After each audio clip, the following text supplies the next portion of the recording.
Hello guys, I am Aman. You are watching to Global Scope News Network channel. Spain's World Cup winners refuse to play until football boss resigns.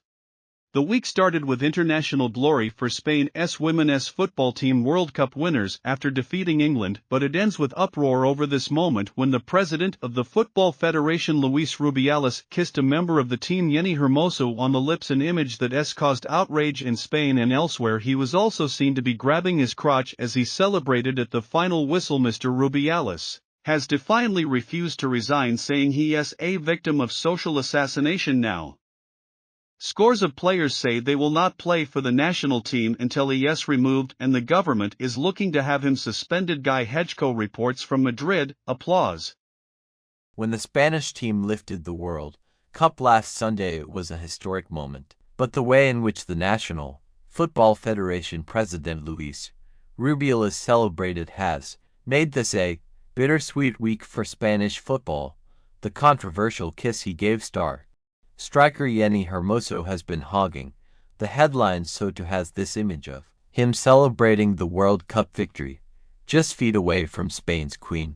Letizia. After days of mounting pressure, Mr. Rubiales had been expected to resign, but at an extraordinary general meeting of the Football Federation where he still appeared to enjoy some support, he insisted the kiss was consensual and he remained fiercely defiant. Is that so serious that I have to leave while having done the best job for Spanish football? Do you really believe that I have to resign? Well, I'm going to tell you something. I will not resign. I will not resign. I will not resign. This was supposed to be a week when Spain celebrated women's football and the greatest ever achievement by its national team, but instead all of that has been overshadowed by one man's behavior and the backlash against him.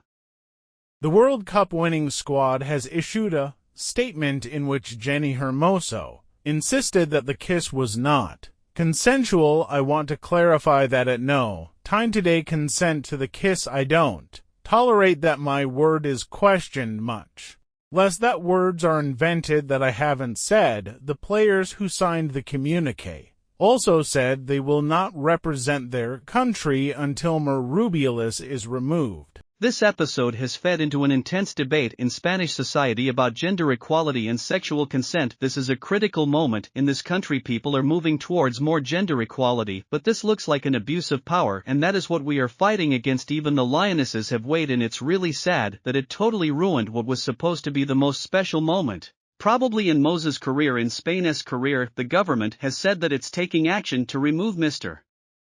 Rubiales from office, and that this should be Spanish football's Me Too moment. Mr. Rubiales' celebrations have triggered an institutional crisis in Spanish football. The question now is how much this episode may have damaged Spain's image as a modern sports superpower.